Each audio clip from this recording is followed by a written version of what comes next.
মহাজন বলছে বুড়ো হয়ে গেলে মানুষের নেগেটিভ পজিটিভ জ্ঞান থাকে না, তখন বলতে পারে না হরি দয়া করো, তখন বলে হরি তুমি দলা করো।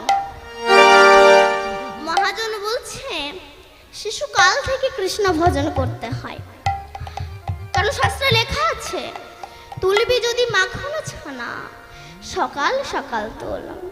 শিশুকালে হয় সাধন ভজন, বৃদ্ধাতে বাধায় গণ্ডগোল। এই যে শিশুকাল থেকে কৃষ্ণ ভজন করতে হয়, এর একটি দৃষ্টান্ত আমি আপনাদেরকে দিচ্ছি। এক বুড়িমা লাইফে প্রথম বাসে উঠেছে, এর আগে কোনোদিনও বাসে ওঠে, লাইফে প্রথম।